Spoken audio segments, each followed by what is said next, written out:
Good morning, students. Today we are going to start unit number 3, and the first topic is performance appraisal. Fine. Performance, कोई जब काम करता है तो उसको उसको परफॉर्मेंस बोलते हैं. वो काम जो उसको करना चाहिए, ठीक है, वो अपनी ड्यूटी अपनी रिस्पॉन्सिबिलिटी अच्छे से निभाता है तो उसने परफॉर्म किया. वी से like this.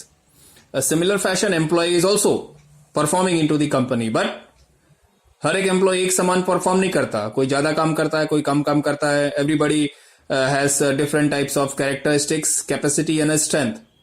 So this chapter is talking about the various performance evaluation of employees. Employee जो है उनका परफॉर्मेंस को इवेल्युएट कैसे करना है, मूल्यांकन कैसे करना है, कैसे जज करना है कि कौन अच्छा परफॉर्म कर रहा है एक्सपेक्टेशन के हिसाब से, कौन नहीं परफॉर्म कर रहा है या कौन एवरेज परफॉर्मर है. ठीक है, that we are going to learn. Let's see into the introduction. Since an employee is a live instrument, his characteristics like honesty, regularity, expertise, experience, work speed, attitude of cooperation, leadership, etc. should be considered. ये सारी चीजें consider की जाती है employ के अंदर. उसकी honesty, उसकी रेगुलरिटी, उसकी एक्सपर्टाइज, काम करने में कितना वो निपुण है, एक्सपर्ट है, उसका एक्सपीरियंस, उसकी काम करने की स्पीड, एटीट्यूड ऑफ कोऑपरेशन, दूसरे के साथ कितना कोऑपरेट करता है, रिस्पॉन्स करता है, उसकी लीडरशिप, ये सब सारी चीजें ध्यान में ली जाती है. He must be appreciated and he must given financial reward. उसको उसकी ये सब कैरेक्टरिस्टिक्स के हिसाब से उसको फाइनेंशियल रिवॉर्ड दिया जाता है. उसकी सैलरी या प्रमोशन या ट्रांसफर डिसाइड होता है. It is necessary to understand performance appraisal of every employee. In the beginning of 19th century, a merit rating method Robert Owen had kept. Fine. उनकी book में ये उन्होंने रॉबर्ट ओवेन ने ये merit rating की method introduce की थी. And thereafter the method develop gradually. In America merit rating is called efficiency rating, employee rating, service rating, performance rating, experience rating, employee appraisal and performance appraisal. ठीक है, performance का appraisal, evaluation. यहां पे meaning दी हुई है. Performance appraisal is not only useful to solve the problem of promotion but it is also useful for the problem of wages, transfer and demotion. यानी कि सिर्फ प्रमोशन देने के लिए ही परफॉर्मेंस को इवेल्युएट नहीं करते कि कौन कितना अच्छा काम कर रहा है, कौन ढंग का काम नहीं कर रहा है. बट वेजेस की प्रॉब्लम हो गई, ट्रांसफर करने की प्रॉब्लम हो गई, और किसी को डिमोट करना है तो वो सारी प्रॉब्लम भी सॉल्व होती है. ठीक है, वेजेस की भी इनइक्वालिटी होती है तो बाद में एक साल बाद उसका परफॉर्मेंस इवेल्युएट करके फिर बाद में उसका इवेल्युएट परफॉर्मेंस दिया जाता है. In present time the different methods are used for performance appraisal. Now what is performance appraisal? As per the common understanding, performance appraisal means to measure the qualities of an employee like expertise, capacity to work, perfectness, leadership, etcetera. Fine, I repeat. As per common understanding, performance appraisal means to measure the qualities of employee. Employee की qualities को मापना, major करना. कौन कौन सी quality? उसकी एक्सपर्टीनेस, उसकी capacity work करने की, उसकी परफेक्टनेस, कितना बिना मिस्टेक के वो परफेक्ट काम करता है, और उसकी leadership skill. According to Scott, Clothier and Spriegel, performance appraisal of an employee is the process of evaluating the employee's performance on the job in terms of requirement of the job. यानी कि performance evaluate करना उसकी job के हिसाब से, उसकी जो expectation है, उसको किस तरह का काम एक्सपेक्ट किया जाता है और वो क्या परफॉर्म कर रहा है, उसमें कंपैरिजन करना कि उसकी एक्सपेक्टेशन क्या और उसकी एक्चुअल परफॉर्मेंस क्या है, दोनों के बीच में कंपैरिजन करना. यहां पे आ जाते हैं. According to Alfred and Betty, employees are personnel rating. Personnel है, पर्सनल नहीं है. पर्सोनल यानी कि एम्प्लॉय होता है. ठीक है, ये सिनोनिमस है, एम्प्लॉयज और personnel. Never read it as a personal. Fine, उसकी पर्सनल में सिंगल एन आता है और ओ एल आता है. ये पर्सोनल है. Personnel rating is the evaluation of appraisal of the relatively worth to the company's man service on the job. कि जो सर्विस काम एम्प्लॉय जो है वो सर्विस कर रहा है कंपनी के अंदर, वो उसके कितने लायक, उसकी सैलरी उसकी होनी चाहिए. The main elements of the aforesaid definitions are that the person acquainted with the worker undertake performance appraisal. जिस पर्सन को, जो पर्सन काम करते हैं उन सबका परफॉर्मेंस इवेल्युएशन होता है. The characteristics of the worker, that is qualification, are considered in performance appraisal process. The worker is considered at the time of performance appraisal and not his designation और work. यहां पे worker is considered at the time of performance appraisal. Worker को consider किया जाता है, ना कि उसकी डेजिग्नेशन को और ना तो उसके काम को. ठीक है, वर्कर का इवेल्युएशन होता है. The object of performance appraisal is to simplify the solution of a problem of promotion and transfer of an employee and to increase the discipline. अब ये ऑब्जेक्टिव हो गए परफॉर्मेंस अप्रेजल के. आप ऑब्जेक्टिव कर लो या तो इंपॉर्टेंस ले लो, एडवांटेजेस ले लो, बेनिफिट्स ले लो, सब एक ही है. ठीक है, तो ये ऑब्जेक्टिव के अंदर ही बेनिफिट और advantage of performance appraisal also can be considered. Fine. तो पहला क्या है, फॉर वोकेशनल गाइडेंस.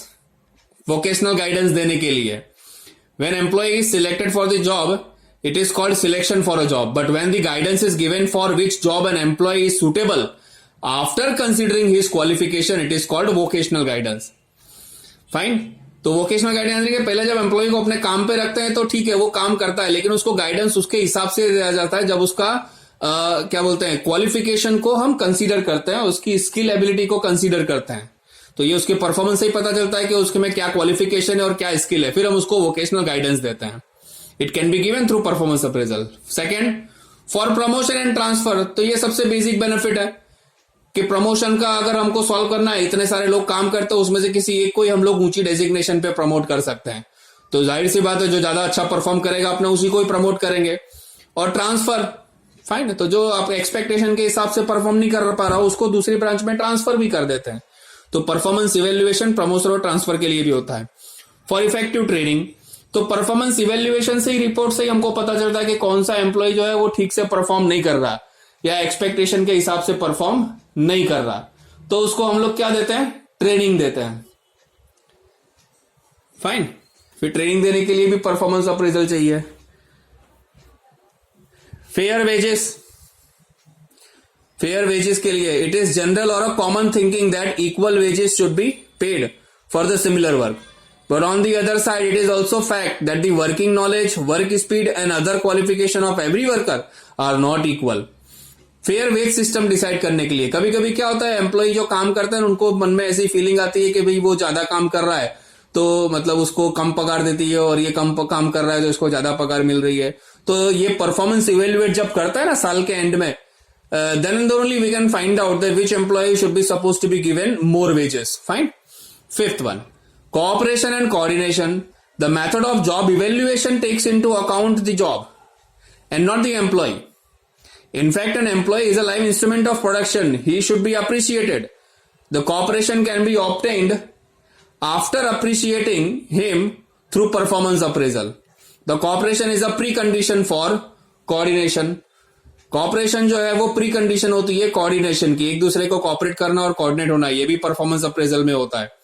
फाइन. क्योंकि एक अपना परफॉर्मेंस अगर सुधारना है तो हमको दूसरे की भी हेल्प की जरूरत पड़ती है. फॉर इंडस्ट्रियल पीस, शांति बनी रहे उसके लिए. The employee is not considered in a job evaluation, therefore feeling of dissatisfaction prevails among the employees which result into dispute with the top officers. जब एम्प्लॉय के परफॉर्मेंस को इवेल्युएट नहीं होता तो एम्प्लॉय के अंदर डिससेटिस्फैक्शन आ जाएगा. Clear. The employee's performance appraisal is necessary for the peace in the industrial world. Seventh है increase in discipline and moral.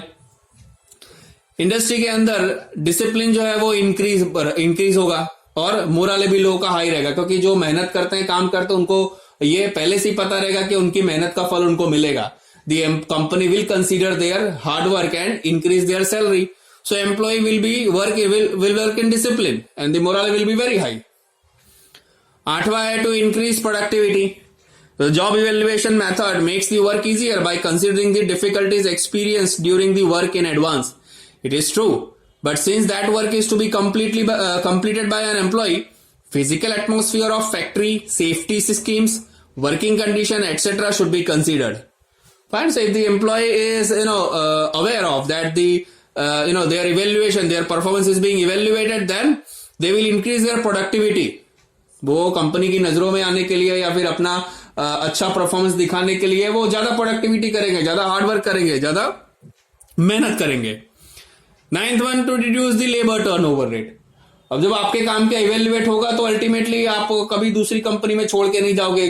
जो कंपनी में काम करोगे वही कंपनी में आपको आपकी मेहनत का उसके हिसाब से आपको फल मिलेगा. So it will reduce the labour turnover rate. People will stop jumping out from the organisation. 10th है control on wastage and maintenance of quality. It is a fact that employee performance appraisal is done, it makes an employee active towards the activities.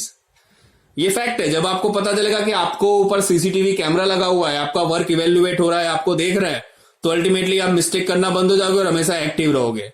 और अगर आप active रहोगे तो wastage के ऊपर control हो जाएगा और आप क्वालिटी भी मेंटेन करना चाहोगे। फाइन।